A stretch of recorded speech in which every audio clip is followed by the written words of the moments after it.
في كلامه المجيد. أعوذ بالله من الشيطان الرجيم.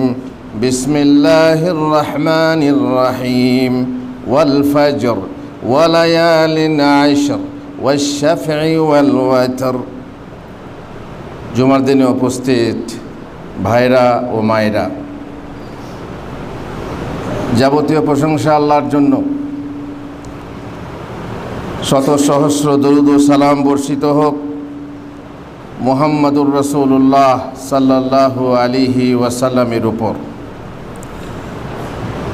পরম করুণাময় আল্লাহ তাআলা মানুষকে ইবাদতের জন্য সৃষ্টি করেছেন। ওমা খালাকতুল জিন্না ওয়াল ইনসা ইল্লা লিয়াবুদুন। নিত্য নৈমিত্তিক ইবাদত ছাড়াও তিনি ইবাদতের বিশেষ বিশেষ মৌসুম নির্ধারিত করেছেন। বছরের কিছু দিনকে কিছু দিনের উপর, কিছু রাতকে কিছু রাতের উপর শ্রেষ্ঠত্ব দান করেছেন। তাতে কিছু ইবাদত নির্দিষ্ট করে বড় সওয়াব দানের ওয়াদা করেছেন, আর তা শুধু আমাদের স্বার্থে। কিছুদিন আগে রমজান পার হয়ে গেল। আমরা কত ভাইদেরকে দেখেছি, আমরা কত মায়েদেরকে দেখেছি যারা শেষ দশকের রাত্রে জাগরণ করে কত ইবাদত করেছেন, কত সওয়াব অর্জন করেছেন। আবার এসে গেল এমন একটি ইবাদতের মৌসুম। রমজান পার হয়ে গেল, বিশাল মৌসুম। তারপরে আবার একটা মৌসুম, বিশাল মৌসুম এসে উপস্থিত হলো। সেটা হচ্ছে জুলহজ্জের প্রথম 13 দিন। এই মাস, যে মাস এখন চলছে জুলকাদা, আজকে সূর্য অস্ত গেলেই ইনশাআল্লাহ চাঁদ দেখা যাবে জুলহজ মাসের, আর কাল হবে প্রথম তারিখ ইনশাআল্লাহ। আর এর থেকে কাল থেকে নিয়ে 13 দিন পর্যন্ত বিশেষ বিশেষ ইবাদত রয়েছে। এগুলির মধ্যে প্রথম 10 দিনের রয়েছে বিশাল ফজিলত।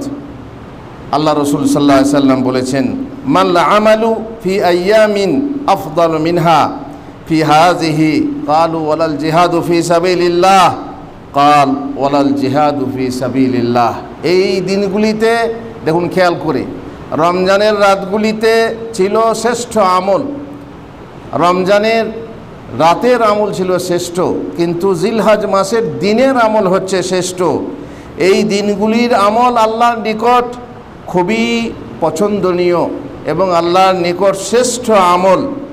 এই দিনগুলিতে যে কোনো আমল করবেন, দান খয়রাত থেকে নিয়ে, নামাজ থেকে নিয়ে যে কোনো আমল করবেন, সেটা হবে আল্লাহর কাছে শ্রেষ্ঠ।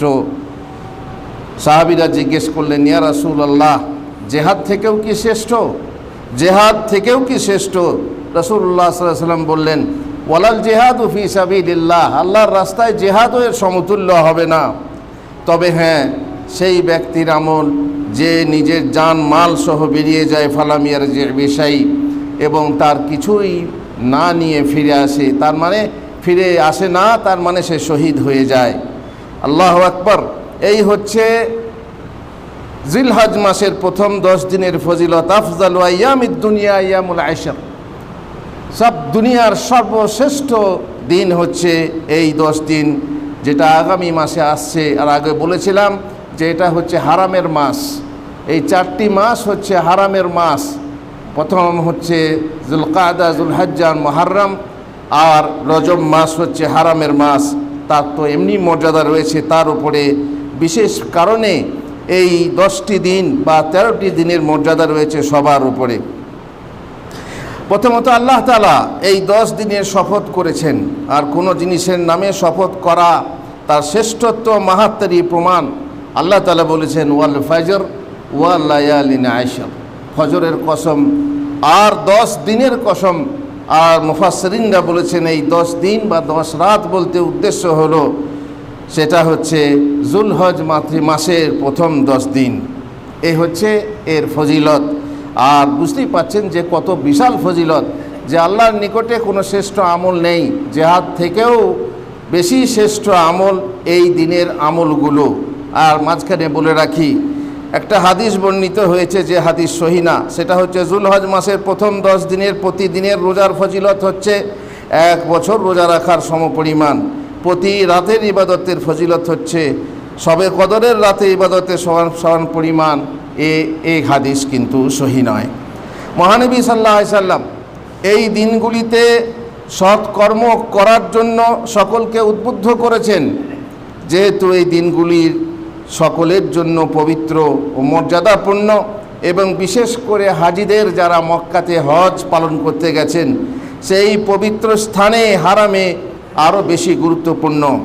এই দিনগুলিতে অধিকাধিক তসবিহ ও তাকবীর পড়তে আদেশ করেছেন। বেশি বেশি তাকবীর, তা সব থেকে সস্তা ইবাদত, মানে সব থেকে সহজ ইবাদত।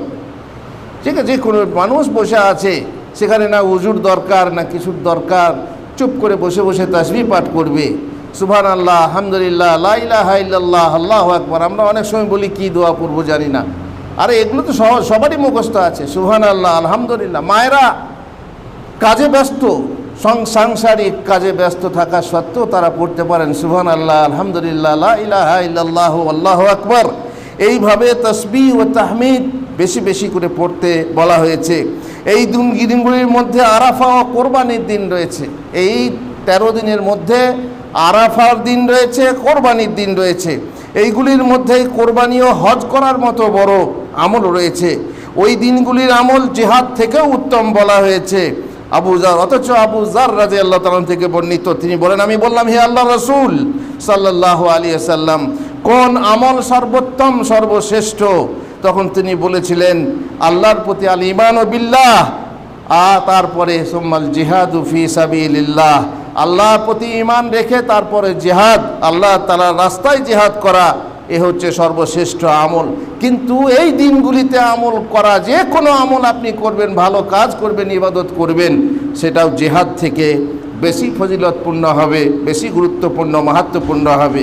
সুতরাং এই দিনগুলিতে মৌলিক ইবাদতসমূহ একত্রিত হয়েছে, যেমন নামাজ, রোজা, সাদকা এবং হজ, যা অন্যান্য দিনগুলিতে এইভাবে জমা হয় না। আর তার জন্যই এই 10 দিন সারা বছরের সর্বোত্তম দিন, শ্রেষ্ঠ দিন।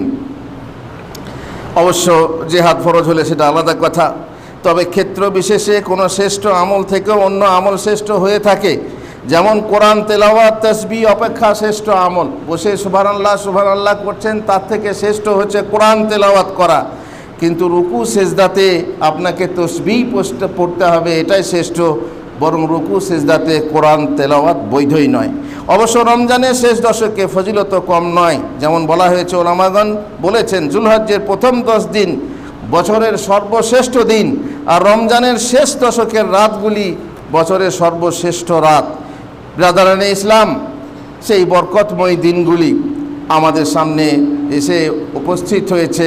অতএব আমরা প্রস্তুত কি না জানি না, যে আগামী প্রথম 1 তারিখ থেকে নিয়ে 10 দিন পর্যন্ত এই গুরুত্বপূর্ণ আমল করে আমরা শ্রেষ্ঠত্বের অধিকারী হতে পারবো কি না। নম্বর 1, আপনি বিশুদ্ধ অন্তরে তওবা করুন এবং আল্লাহর দিকে ফিরে আসুন। আর তওবার শর্তাবলীর যে 6টা শর্ত আছে, তার সাথে তওবা করতে হবে। ইখলাস, পাপ বর্জন, অনুতাপ, অনুশোচনা করা, আর এই পাপ না করার দৃঢ় সংকল্প করা, হক মেরে থাকলে হক ফিরিয়ে দেওয়া, আর ঠিক সময়ে আপনার তওবা করা। আপনি এখন তওবা করুন, ফিরে আসুন। একটা বিশাল সুযোগ, আপনার সুবর্ণ সুযোগ হাতে এসেছে। এই সুবর্ণ সুযোগের সদ্ব্যবহার করতে দৃঢ় সংকল্প হন। আর জুলহজ মাসের চাঁদ দেখা গেলে, যেমন বলছিলাম আজ ইনশাল্লাহ চাঁদ দেখা যাবে, আকাশ পরিষ্কার থাকলে, আর কোরবানি দেওয়ার নিয়ত থাকলে যে আপনি কোরবানি দেবেন, তাহলে নখ, চুল আর ফাটা চামড়া ইত্যাদি কাটা থেকে দূরে থাকতে হবে। কে থাকবে দূরে? যে কোরবানি দেবে, তার স্ত্রী, তার ফ্যামিলি বা তার ছেলেমেয়েরা চুল কাটতে পারবে, সে পারবে না যে কোরবানি দেবে। যদি কেউ প্রতিনিধি হয়ে কোরবানি দিচ্ছে, যেমন স্ত্রী তার নিজস্ব টাকাতে কোরবানি করবে, স্বামী জবাই করবে, আসল কোরবানির মালিক হচ্ছে স্ত্রী, তখন স্ত্রী নখ চুল কাটা থেকে দূরে থাকবে, আর স্বামী নখ চুল কাটতে পারবে। মানে যে কোরবানি দাতা কোরবানি দেবে, সে কেবল নখ চুল কাটতে পারবে না। রাসূলুল্লাহ সাল্লাল্লাহু আলাইহি ওয়াসাল্লাম বলেছেন, ইযা রাআইতুম হিলাল যিলহিজ্জাহ ওয়া আরাদা আহাদুকুম আন ইউদাহি ফালইউমসিক আন শা'রিহি ওয়া আযফারিহি। যে ব্যক্তি জিলহজ মাসের চাঁদ দেখবে এবং কোরবানি দেওয়ার ইচ্ছা করবে, সে যেন নিজের চুল থেকে, নখ থেকে বিরত থাকে, কাটা থেকে বিরত থাকে। ওফি রিওয়ায়াতিল্লাহু ওয়ালা মিন বাসাতিহি, বাসারা মানে মারা চামড়া, ফাটা চামড়া ইত্যাদিও ছিঁড়তে পারবে না। আর অন্য এক হাদিসে আছে, মান কানা লাহু যাবহুন ইয়াজবাহুহু, যার কোরবানি করার মতো পশু আছে, ফাইজা আহা উহিল্লা হিলালু জিলহিজ্জা, যখন জিলহিজ্জার চাঁদ দেখা যাবে, ফালা ইয়াখুযান্না মিন শারিহি, সে যেন নিজের চুল না কাটে, ওয়ালা জরুর না কাটে, ওয়ালা মিন আজফারিহি, নখ যেন না কাটে, হাত্তা ইউদাহি, যতক্ষণ না কোরবানি করে নিয়েছে। এই হাদিস থেকে একটা ইঙ্গিত আপনারা বুঝতে পারছেন যে যখন তোমরা যুলহজ মাসের চাঁদ দেখবে এবং তোমাদের মধ্যে কেউ কোরবানি করার ইচ্ছা করবে, তার মানে কোরবানি হচ্ছে ঐচ্ছিক, আবশ্যিক না। অনেকের মতে কোরবানি ফরজ, কোরবানি ওয়াজিব, কেউ বলেছেন নিসাব পরিমাণ টাকা থাকলে কোরবানি ওয়াজিব। কিন্তু সঠিক মতে এই হাদিস, এই যে হাদিস বলা হলো, এবং কখনো কখনো আবু বকর ওমর কোনো বছরে কোরবানি না করার যে আসার আছে, তার ফলে বোঝা যায় যে কোরবানি আসলে আমরা যত মাতামাতি করছি তত নয়, সেটা ফরজও নয়, ওয়াজিবও নয়। যে পরিমাণ মাতামাতি করছি, 5 ওয়াক্তের নামাজ পড়ি না, নামাজের বেলায় খোঁজ নাই, কোরবানির বেলায় হাটে হাটে খোঁজ করে বেড়াচ্ছি, আর গ্রামে গ্রামে বেশ ভালো গরু ছাগল দেখে বেড়াচ্ছি, নামাজের সময় খোঁজ নেই, কোরবানির সময় যে খোঁজ, আসলে এই গুরুত্ব পাওয়ার যোগ্যতা কোরবানির নেই। তবে হ্যাঁ, কোরবানি নিশ্চয়ই বড় আমল, কোরবানি করতে হবে আল্লাহর জন্য, আল্লাহকে সন্তুষ্ট করার জন্য কোরবানি করতে হবে।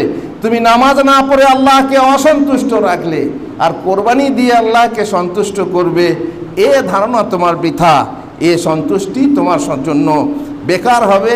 তুমি নামাজে ফাঁকি দিয়ে কোরবানি করলেও তোমার কোরবানি কবুল হবে না। যে ব্যক্তি নিজের ও পরিবারের তরফ থেকে অথবা জীবিত মৃত কারোর তরফ থেকে দানস্বরূপ কোরবানি করার ইচ্ছা বা সংকল্প করেছে, কেবল সেই এই নিষেধার আওতায় পড়বে। যেমন বলা হয়েছে, মৃত ব্যক্তির পক্ষ থেকে কোরবানি বিধেয় নয়। আপনি যে কোরবানিটা করবেন সেই কোরবানিতে আপনার মৃত ব্যক্তিকে সবে শামিল করে নেবেন, পৃথক কিন্তু কোরবানি নেই। অতএব আপনি যখন নিয়ত করেছেন যে আপনি কোরবানি দেবেন, যার পক্ষ থেকেই হোক না কেন, তখন আপনি নখ চুল কাটবেন না, অন্য কেউ না। আর একটা হাদিস আছে, যে হাদিসে বলা হয়েছে গরিব মানুষদের কথা, যাদের কোরবানি করার সামর্থ্য নেই, তারা যদি এই কদিন নখ চুল না কাটে এবং কোরবানির দিনে কাটে, তাহলে কোরবানি করার সওয়াব পাবে। এ হাদিসও সহিহ না, এটা আমাদের মনে থাকা দরকার। এই নিষেধের পশ্চাতে যুক্তি কি, কেন আমরা নখ চুল কাটবো না? বলা হয়েছে কোরবানি দাতা কিছু আমলে, হজ্জের সময় কোরবানি আছে যেহেতু, তো কিছু আমলে হজ্জের এহরাম বাঁধার মুহরিমের মতোই, মুহরিম যেমন নিজের নখ চুল কাটতে পারে না, যেমন কোরবানির মাধ্যমে আল্লাহর নৈকট্য লাভ করা ইত্যাদি, তাই কোরবানিদাতা ও মুহরিমের পালনীয় কিঞ্চিত কর্তব্য পালন করতে আদিষ্ট হয়েছে। মুহরিম যেমন কাটতে পারে না, আপনিও পারবেন এই হজের দিনগুলিতে। আল্লাহ আমাদেরকে তৌফিক দেন। বারাকাল্লাহু লি ওয়া লাকুম ফিল কোরআনিল আযীম ওয়া নাফা'নি ওয়া ইয়্যাকুম বিল আয়াতি ওয়া যিকরিল হাকীম। ইন্নাহু তাআলা জাওয়াদুন কারীমুম মালিকুম বাররুর রাউফুর রাহিম। আলহামদুলিল্লাহি রাব্বিল আলামিন ওয়াস সালাতু ওয়াস সালামু আলা রাসূলিহিল কারীম ওয়া আলা আলিহি ওয়া সাহবিহি আজমাইন। এই দিনগুলিতে আমল করার একটি বিশেষ আমল হলো বেশি বেশি জিকির করবেন। এই দিনগুলিতে জিকির করা অন্যান্য দিনের তুলনায় যেহেতু মহান আল্লাহ উত্তম হচ্ছে, এই দিনগুলিতে সব অন্যান্য দিনের তুলনায়, যেহেতু মহান আল্লাহ বলেছেন ওয়াজকুরু ইসমাল্লাহি ফি আইয়ামি মালুমাত। অবশ্যই এটা হজের কথা, আমভাবে হজের হাজিদের জন্যই এটা, কিন্তু সবারই জন্য আমভাবে বলা হয়েছে যে তোমরা এই দিনগুলিতে বেশি বেশি জিকির করো। অধিকাংশ ওলামার মতে উক্ত আয়াতে নির্দিষ্ট জানা দিনগুলি বলতে উদ্দেশ্য হলো যুলহজ্জের প্রথম 10 দিন। বলা বাহুল্য, এই 10 দিনে আল্লাহর দিনের একটি প্রতীক হলো অধিকাধিক তার জিকির করা, অন্যান্য দিনের তুলনায়। আল আম কামাকান নয়, যেমন ছিল সেরকম। রমজানে যেমন থাকলে তার আগে যেমন ছিল একই অবস্থা, বহু মানুষের একই হাল থাকে, একই অবস্থা থাকে, কোনো ছিল না, এরকম না। এই দিনগুলো এসে গেছে, তোমার হাল আলাদা হবে, তোমাকে সব সময় জিকির করতে দেখা যাবে, তোমার কাছ থেকে আলহামদুলিল্লাহ, সুবহানাল্লাহ, আল্লাহু আকবার পড়তে শোনা যাবে। যেহেতু এই দিনগুলোর আমল হচ্ছে এত ভালো, যে আরও একটা হাদিস যেটা বলেছিলাম, বেশি বেশি জিকির করতে বলা হয়েছে, যে জিকির হাদিস মা মিন আইয়ামিন আযম ইনদাল্লাহ ওয়ালা আহাব্বু ইলাইহিল আমাল ফিহিন্না মিন হাযিহিল আইয়ামিল আশর ফাকসিরু ফিহিন্না মিনাত তাহলিল ওয়াত তাকবীর ওয়াত তাহমিদ। এটা আল্লামা আলবানীর কাছে জয়ীফ হাদিস। সুতরাং আপনি বুঝতে পারছেন যে হাদিস জয়ীফ, কিন্তু আমল এতে আছে এবং আমাদের ওলামারা আমল করেছেন এবং এই দিনগুলিতে বেশি বেশি জিকির পাঠ করতে বলেছেন। সুতরাং আমরা প্রথম থেকে শেষ পর্যন্ত সময়ে, সকালে বিকালে ভোরে রাত্রে ভোরে, মসজিদে বাড়িতে গাড়িতে, পথে রাস্তায় হাটে, সব অবস্থায় যেখানে আল্লাহর জিকির করা যায়, বাথরুম ছাড়া আর পায়খানার জায়গা ছাড়া, পবিত্র জায়গাতে, আপনার নিজের কর্মস্থলে এবং মহিলারা রান্নাশালে, সব জায়গাতেই আল্লাহর জিকির করবে। এবং যদিও তারা পিরিয়ড অবস্থায় থাকে, যখন নামাজ নিষেধ হয়ে যায়, সেই অবস্থাতেও তারা জিকির করতে থাকবে। এই পক্ষান্তরে এই দিনগুলিতে তাকবীর পাঠ করার জন্য দুই রকমভাবে বলা হয়েছে। সময় সীমাহীন অনির্দিষ্টভাবে তাকবীর পাঠ, সেটা হচ্ছে তাকবীরে মুতলাক। তা এই দশকের প্রথম দিনের মাগরিব থেকে, তার মানে তাশরিকের 11, 12, 13 তারিখের শেষ দিনের মাগরিব পর্যন্ত হাজি ওয়াহাজি সকলের জন্য যে কোনো সময়ে সর্বদা পাঠ করা বিধেয়। মানে আজকে যেমন চাঁদ উঠবে, মাগরিব হয়ে গেল, তাকবীর শুরু হবে, শেষ হবে কবে? 13 তারিখে সূর্য ডোবা পর্যন্ত। 13 তারিখের সূর্য ডোবা পর্যন্ত আমভাবে তাকবীর পড়া হচ্ছে সুন্নত। ইবনে ওমর রাদিয়াল্লাহু তাআলা আনহু, আবু হুরায়রা রাদিয়াল্লাহু আনহু এই 10 দিন বাজারে বের হতেন এবং উচ্চস্বরে তাকবীর পড়তেন, আর লোকেরাও তাদের তাকবীরের সাথে তাকবীর পাঠ করত। অনেক সময় মনে থাকে না, দেখেন বাজারে প্রবেশ করার কত বড় সওয়াব আছে। বাজারে প্রবেশ করে যে দোয়া, মিলিয়ন 10 লাখ সওয়াব আছে, সেই সওয়াবের কাজটা কজন মানুষ করে?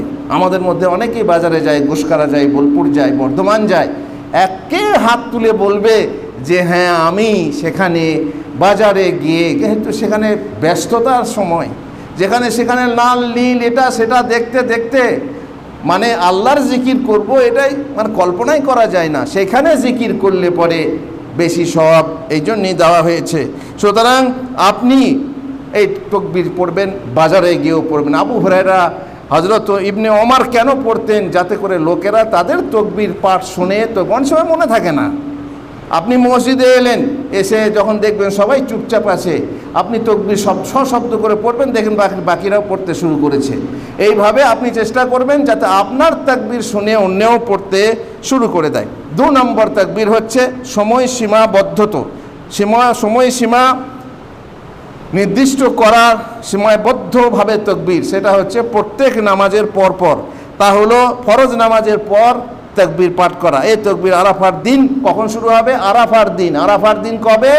আপনার কোরবানির আগের দিন আরাফার দিন। হাজিরা যেদিন আরাফাতে যাবে সেদিন নয়। তার কারণ যদি তাই হয়, তাহলে আরাফার সাথে, যদি আরাফায় যাওয়ার সাথে যদি সম্পৃক্ত না হয়, তাহলে যদি আফ্রিকাতে আগে চাঁদ হয়, তারা কবে আরাফার দিন পালন করবে? তাদের একদিন আগে আরাফা হবে, আর সেদিনে আরাফাতে হাজিরা যাবে না। অতএব অবশ্য মতভেদ আছে। আল্লামা ইবনে উসাইমিন রাহিমাহুল্লাহ বলছেন যে তোমার ঈদের আগের দিন হচ্ছে আরাফাতের দিন। অথবা বলতে এখানে আরাফাতের মাঠ কথা, তোমার যদি হজের ব্যাপার থাকতো, তুমি কোরবানি করছো নিজের গ্রামের সাথে, নিজের এলাকার সাথে, আর আরাফাত করবে মক্কার সাথে, তা তো হয় না। তুমি মক্কার সাথে কোরবানি করো, আরাফাত হবে মক্কার সাথে। মোট কথা আরাফাতের দিনে ফজর থেকে শুরু হবে। আরাফাত 9 তারিখে 9 জিলহজ ফজর থেকে শুরু হবে আর শেষ হবে 13 তারিখের আসরে নামাজ পড়বেন। একবার করে তাকবীর পড়ে নেবেন, আল্লাহু আকবার, আল্লাহু আকবার, লা ইলাহা ইল্লাল্লাহ, আল্লাহু আকবার, আল্লাহু আকবার, লিল্লাহিল হামদ। এটা বন্ধ হয়ে যাবে কখন? আসরের 13 তারিখের আসরের নামাজ পড়ার পরেই শেষ হয়ে যাবে। আর আমভাবে যেটা বললাম সেটা শেষ হবে সূর্য ডোবার আগে পর্যন্ত 13 তারিখে। আর সুতরাং বেশি বেশি নফল রোজা করুন। এই 9টা দিন, মানে ঈদের দিনে রোজা রাখা নিষেধ, তার আগে যে 9টা দিন আছে, 9টা দিনই আপনি রোজা রাখুন। রোজা রাখলেও এখানে জেহাদের থেকে বেশি আপনি সওয়াব পাবেন। রাসূলুল্লাহ সাল্লাল্লাহু আলাইহি ওয়াসাল্লাম এই 9 দিনে রোজা রাখতেন, যে তার স্ত্রী হাফসা রাদিয়াল্লাহু তাআলা আনহা বলছেন, কানা রাসূলুল্লাহ সাল্লাল্লাহু আলাইহি ওয়াসাল্লাম ইয়াসুমু তিসআ যিলহিজ্জা ওয়া ইয়াউমা আশুরা ওয়া সালাসাতা আইয়াম মিন কুল্লি শাহর আউয়াল ইসনাইন মিন শাহরুল খামিস। রাসূলুল্লাহ সাল্লাল্লাহু আলাইহি ওয়াসাল্লাম যুলহজ্জের 9 দিন, আশুরার দিন ইত্যাদি দিনে তিনি রোজা রাখতেন। যুলহজ্জের 9 দিন রোজা রাখতেন। অবশ্য বিপরীত হাদিস আছে আয়েশা রাদিয়াল্লাহু তাআলা আনহা, অতএব বলা হয়েছে মুকদ্দম যে মুসবিত আর নাফি, যে মুসবিত আর নাফি যখন তারুজ হয় তখন যেটা মুসবিত সেটাকে মুকদ্দম করা হয়। তো এক স্ত্রী বলছেন রোজা রাখতেন না, এক স্ত্রী বলছেন রাখতেন। তো যিনি বলছেন রাখতেন এটা হচ্ছে মুসবিত, তার মানে তিনি সাবেত করছেন যে রাখতেন। আর দুটোই যদি সহিহ হাদিস হয় তো মুসবিতকে মুকদ্দম করে সেটাকে প্রাধান্য দিয়ে এটা আমাদের বিধান নিতে হবে যে রাসূলুল্লাহ সাল্লাল্লাহু আলাইহি ওয়াসাল্লাম আসলেই 9 দিনে রোজা রাখতেন। অতএব রোজা রাখা হয়েছে সুন্নাত, সুতরাং আর কিছুই খেয়াল করার দরকার নেই। সেটা হচ্ছে যে আপনি রোজা রাখবেন, পারলে কাল থেকে নিয়ে 9 তারিখ পর্যন্ত রোজা রাখবেন। ইমাম নবী বলছেন ওই দিনগুলিতে রোজা রাখা পাক্কা মুস্তাহাব। আর বিশেষ করে এর মধ্যে রয়েছে আরাফার দিন, যেমন বলা হলো কোরবানির আগের দিন। এই দিন আল্লাহর দিন ও নিয়ামত পরিপূর্ণ হওয়ার দিন। এটা আমরা জানি যে নিয়ামত পরিপূর্ণ হয়েছিল এবং আয়াত অবতীর্ণ হয়েছিল এই দিনে। আল ইয়াউমা আকমালতু লাকুম দীনাকুম ওয়া আতমামতু আলাইকুম নি'মাতি ওয়া রাদিতু লাকুমুল ইসলাম দীনা। এই যে দিন পরিপূর্ণ হওয়ার আয়াত এই আরাফার দিনে অবতীর্ণ হয়েছিল। এই দিন হলো মুসলিম হাজিদের ঈদ। আরাফার দিন মুসলিম হাজিদের ঈদ। আর এই জন্য ইয়াউমা আরাফা ইয়াউমুন নাহর ওয়া ইয়ামুত তাশরিক ঈদুনা আহলাল ইসলাম, আমাদের সকলের ঈদ, বিশেষ করে হাজিদের ঈদ। আরাফার দিনে তারা রোজা রাখবে না, বাকি যারা হজ করতে যায়নি কিংবা আরাফাতে আছে হাজি নয়, হজ করেনি, তাদের জন্য এই রোজা। আল্লাহ এই দিনের কসম খেয়েছেন, যেকে ইয়াউম মাশহুদ বলা হয়েছে আরাফাতের দিন। আল্লাহ তাআলা কসম খেয়েছেন এই দিনের। আর ওয়াল আল্লাহ ওয়াতর ওয়াল ওয়াতর আশফি ওয়াল ওয়াতরের তাফসিরও বলা হয়েছে, সেটা হচ্ছে আরাফার দিন। এ হলো সেই দিন যেদিনে মহান স্রষ্টা আদম সন্তানের নিকট অঙ্গীকার গ্রহণ করেছেন, সে আলাস্তু বিরাব্বিকুম ওয়াদা অঙ্গীকার গ্রহণ করেছেন। এই বলে এই দিনে রোজা রাখুন। যেহেতু মহানবী সাল্লাল্লাহু আলাইহি সাল্লাম এদিনের প্রতি অধিক যত্নবাদ হতে অতিরিক্ত বৈশিষ্ট্যের কথা ঘোষণা করেছেন, এদিনে রোজা রাখার বিশেষ মাহাত্ম্য তিনি বর্ণনা করেছেন। হাদিসে আছে সিয়ামু ইয়াউমি আরাফাতা আহতাসিবু আলাল্লাহি আন ইউকাফিরা সানাতাল্লাতী ক্বাবলাহ ওয়াস সানাতাল্লাতী বা'দাহ। আরাফার দিনের রোজা আমি আল্লাহর কাছে সওয়াবের আশা রাখি যে আল্লাহ তাআলা আমার পিছেকার 1 বছর গুনাহ আর আগেকার 1 বছর গুনাহ মাফ করে দেবেন। আল্লাহু আকবার। আগাম মাফ হয়ে যাবে। কি গুনাহ মাফ হবে?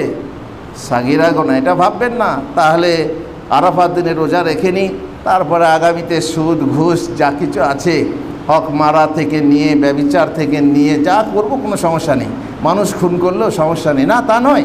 এ গুনাহ মাফ হবে না। যে গুনার জন্য তওবা জরুরি সে গুনাহ মাফ হবে না, সাগীরা গুনাহ মাফ হবে। যদি আপনি আরাফার দিনে রোজা রাখেন 2 বছরের গুনাহ মাফ হবে। সুতরাং এই দিনের একটা মাহাত্ম্য রয়েছে। আর একটা কথা বলি, শেষ কথা, সেটা হচ্ছে আরাফার দিনের একটা বিশেষ দোয়া আছে। যদিও সেই দোয়াটা হাজিদের জন্য, তবুও ওলামারা বলেছেন যে এই দোয়া সবাই পড়তে পারবে, সারা বিশ্বের মানুষ আরাফার দিনে পড়বে। সেটা হচ্ছে এই দোয়া, খায়রুদ দোয়া এ দোয়া ইয়াউমে আরাফা ওয়া খায়রু মা কুলতু আনা ওয়ান নাবিয়্যুনা মিন ক্বাবলি। সব থেকে শ্রেষ্ঠ দোয়া হচ্ছে আরাফাতের দিনে দোয়া, এবং সব থেকে শ্রেষ্ঠ দোয়া হচ্ছে যা আমি বলেছি এবং আমার পূর্ববর্তী নবীরা বলেছেন, সেটা হচ্ছে লা ইলাহা ইল্লাল্লাহু ওয়াহদাহু লা শারীকা লাহু লাহুল মুলকু ওয়া লাহুল হামদু ওয়া হুয়া আলা কুল্লি শাইইন কাদির। এটা হচ্ছে আরাফার দিনের খাস দোয়া। আল্লাহ তাআলা আমাদেরকে তৌফিক দেন বোঝার। আল্লাহ তাআলা তৌফিক দেন যেন আমরা আমল করতে পারি। মৌসুম রমজান চলে গেছে, আবারও এসে উপস্থিত হয়েছে হজের মৌসুম। এই মৌসুমে 10টা দিন অন্তত পক্ষে যেন আমরা ইবাদত করে নিতে পারি। মা বোনেদেরকে বলছি বেশি বেশি নফল পড়ুন, তাসবিহ তাহলিল করতে থাকুন, যেভাবে বলা হলো নামাজের পরপর আলাদা আর সার্বক্ষণিকভাবে আলাদা, আর দান খয়রাত করুন।